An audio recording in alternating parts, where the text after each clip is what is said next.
मतलब अगर पुलिस नहीं आती तो मेरी बहन का खेल खत्म हो जाता। एंड मेरी बहन के पेरेंट्स इज्जत लेके, और वहीं पे जग रखा होता है, जग से मेरी बहन को खींच के मारता है, मेरी बहन का सर फूट जाता है। Hi everyone, my name is Priya and I am currently undergraduate from Tier 1 college. तो मैंने आपको मेरी पिछली वीडियो में बताया था मेरी कज़न की स्टोरी कि किस तरह से मेरी कज़न की शादी एक गलत लड़के से कर दी जाती है। एंड मेरी कज़न को एंड मेरे कज़न की पूरी फैमिली को शुरू से ही पता था कि वो लड़का गलत है, क्योंकि जब शादी के पहले ही ना कुछ 2-4 रस्में होती हैं, लाइक एंगेजमेंट वगैरह होता है, तिलक वगैरह होता है, तो उसमें ही ना लड़कों के घर वालों ने एंड लड़के ने दिखा दिया था कि वो अच्छा बिल्कुल नहीं है। ये सब जानते हुए भी जो मेरी कज़न के फादर मॉम थे ना, यानी कि जो मेरे रिलेटिव थे, उन्होंने ये प्रिटेंड करने की कोशिश की कि कोई बात नहीं बेटा शिखा, और शादी के बाद चीज़ें सब कुछ ठीक हो जाएंगी। बट शादी के बाद चीज़ें इतनी बिगड़ जाएंगी, इसके बारे में तो किसी ने कभी नहीं सोचा था। उसके हस्बैंड का कहना था कि तुम अपने किसी भी बहन से या फिर तुम अपने किसी भी कज़न से बात नहीं कर सकती, बस तुम अपने घर वालों से कांटेक्ट रख सकती हो, घर में मतलब बस अपने मम्मी पापा से। वो भी जब मेरी बहन अपनी मम्मी पापा से बात करती थी, जब मेरी जो कज़न है वो अपनी मम्मी पापा से बात करती थी, तो उसकी सास या उसके हस्बैंड दो में से कोई ना कोई उसके पास खड़ा रहता था, ताकि वो बातें ना कर पाए जो वो करना चाहती है। मेरी कज़न की शादी हुई 4 महीने ही हुए हैं, बहुत ज़्यादा नहीं हुए हैं। जब शादी अभी होने ही नहीं वाली थी, तभी जो लड़का था ना, वो शिखा से ऐसे बात, मेरी कज़न का नाम शिखा है, तो जो लड़का था वो मेरी कज़न से बहुत ऑकवर्ड बातें करता था। मतलब शादी के पहले ही वो मेरी बहन को गालियाँ देता था, मेरी बहन को बहुत ज़्यादा सुनाता था। एंड ये बात मेरी बहन ने अपने मॉम डैड से कहा, तो उन्होंने कहा कि कोई बात नहीं, अब हम शादी नहीं तोड़ सकते क्योंकि हमने इंगेजमेंट कर दिया है और इंगेजमेंट में हमने पैसा फूंक दिया है। वाह भाई पेरेंट्स वाह। मतलब मैं कह रही हूँ ना, आजकल के जो इंडियन पेरेंट्स हैं, जिस तरह से वो अपनी लड़कियों को, अपने बच्चों को ट्रीट करते हैं ना, भाई तुम ना किसी की ज़बरदस्ती शादी अगर तुम्हें करानी है, तुम्हें इतनी समाज की पड़ी है ना, तो ऐसे ही काम करो, 4 समाज को बुलाओ एंड अपने बच्चे को बैठाओ एंड अपने बच्चे को बैठा के बोल दो कि देखिए हम इसकी शादी कराना चाहते हैं, ये शादी नहीं करना चाहता, तो इसलिए हम इसको घर से बाहर निकाल रहे हैं। कम से कम तुम उसको घर से बाहर निकाल दो कि जो भी उसकी किस्मत पे होगा वो अपनी किस्मत से खा पी तो लेगा या लेगी। ये क्या है कि किसी को ज़बरदस्ती मौत के मुंह में ढकेल देना, आई डोंट थिंक कि ये अच्छी चीज़ है। मेरी बहन की शादी कर दी जाती है एंड मेरी बहन भी चुपचाप शादी कर लेती है, क्योंकि वही है ना, क्योंकि वो ज़्यादा पढ़ी लिखी भी नहीं थी कि कोई जॉब कर पाए, घर का कोई एक सिंगल पर्सन उसका सपोर्टिव था ही नहीं, तो इसीलिए उसने ना चुपचाप शादी कर ली। अब शादी में सब लोग तो खुश थे ना, सिवाय मेरी बहन के, क्योंकि शादी के दिन भी मेरी बहन के हस्बैंड का फ़ोन नहीं आता है। एंड जिस दिन उसकी शादी होती है उस दिन मेरी बहन का हस्बैंड उसको फ़ोन करके किसी ना किसी वजह से सुना रहा होता है। ये सब चीज़ मैं वहीं पे थी, मुझे बहुत ही ज़्यादा ऑकवर्ड लग रहा था, बट अब मैं क्या ही कर सकती हूँ, क्योंकि मैं रिलेटिव हूँ एंड मुझे तो पहले से ही पता था कि वो लड़के में ना कुछ तो गड़बड़ है। लेकिन अभी अगर मैं बोल देती ना, तो जो टिपिकल इंडियन पेरेंट्स होते हैं ना, वो मुझे पता ही क्या बोलते, ये तो मेरी बेटी की शादी तोड़ा रही है, ये तो मेरी बेटी को भड़का रही है दुनिया भर का। तो इसलिए मैंने नहीं बोला। अब क्या ही कर सकते हैं भाई, ये हमारे इंडियन पेरेंट्स हैं भाई। मतलब मैं सबको नहीं कह रही हूँ, बहुत लोग बहुत ही अच्छे होते हैं, बट मैं कुछ लोगों को कह रही हूँ कि जिनको लगता है ना उनके बच्चे बोझ हैं, उनकी जो लड़की है वो बोझ है, तो जैसे तैसे करके अपनी लड़की को किसी भी जानवर से शादी करके भगा दे, क्योंकि शादी करने के बाद तो वो उनके घर की हो गई, उसके बाद वो उसको मार दें, कुछ भी कर दें, वो जाने, घर वालों को तो कोई मतलब ही नहीं है। तो ये चीज़ मेरी बहन के साथ भी हुआ।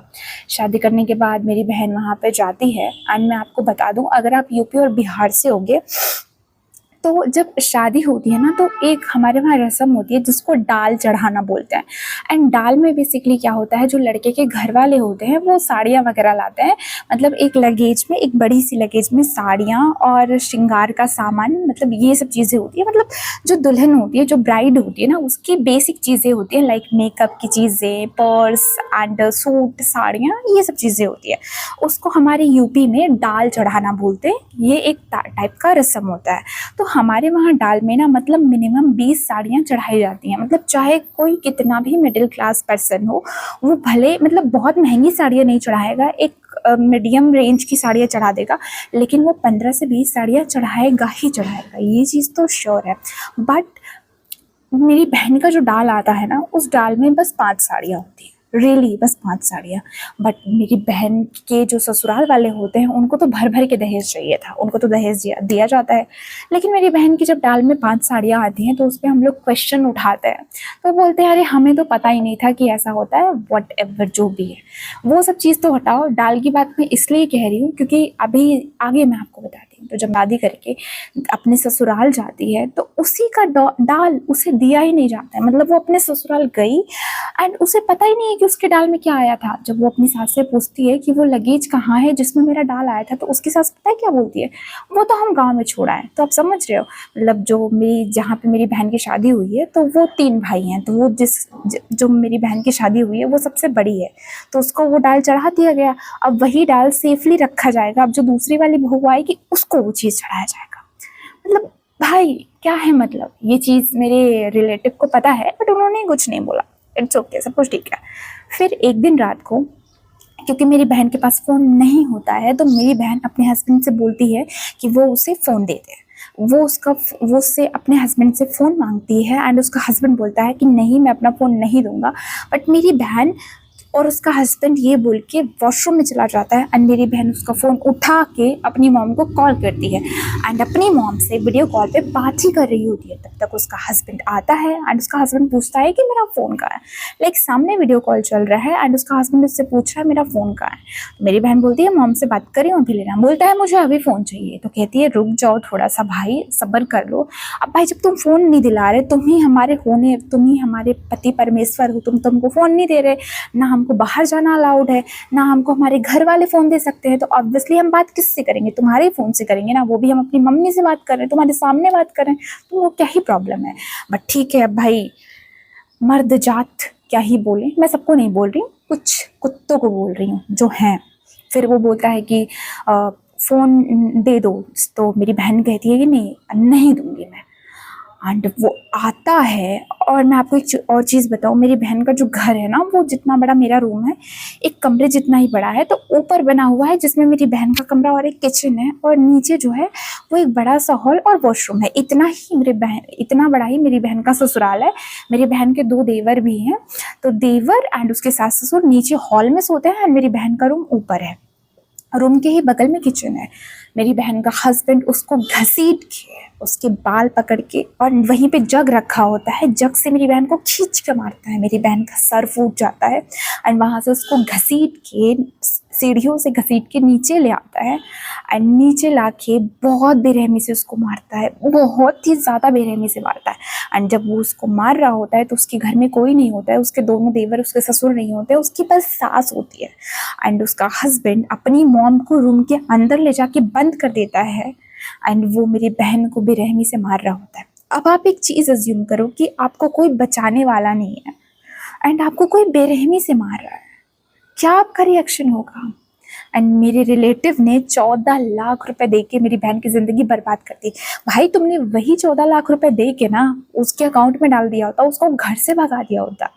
लेकिन नहीं, इज्जत भाई, इज्जत।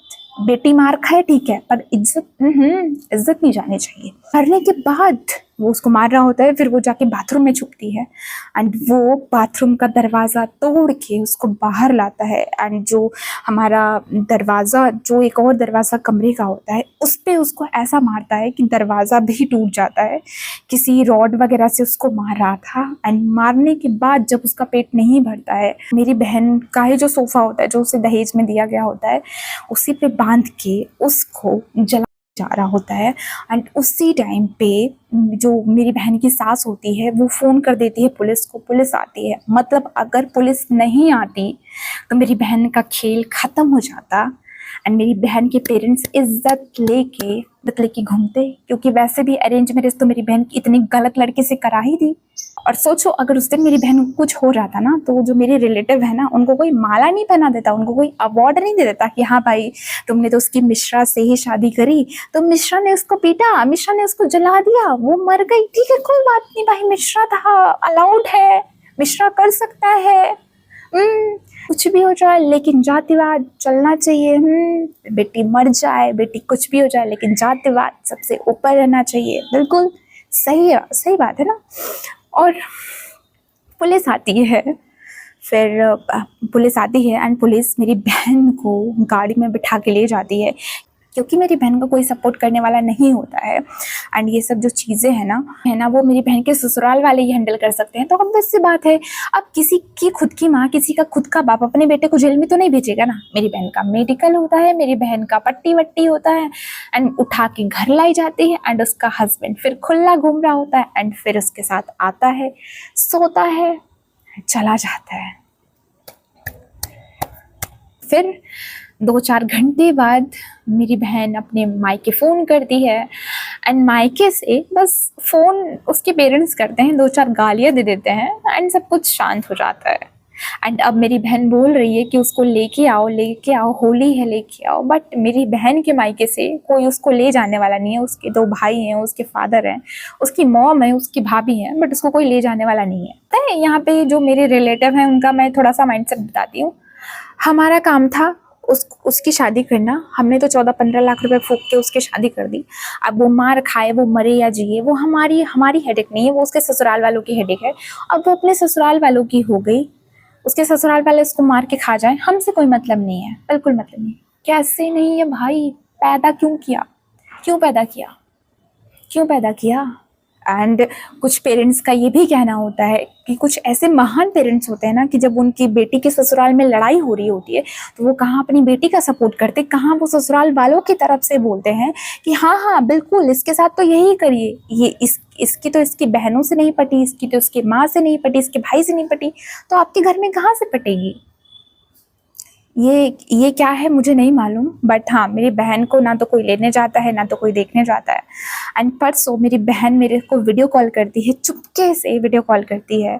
उस टाइम उसके घर में कोई नहीं होता, एंड वो मुझे जला हुआ सोफ़ा दिखाती है, टूटा हुआ दरवाज़ा दिखाती है, एंड वो मुझसे कहती है कि प्रिया मुझे कुछ समझ में नहीं आ रहा, मैं क्या करूँ।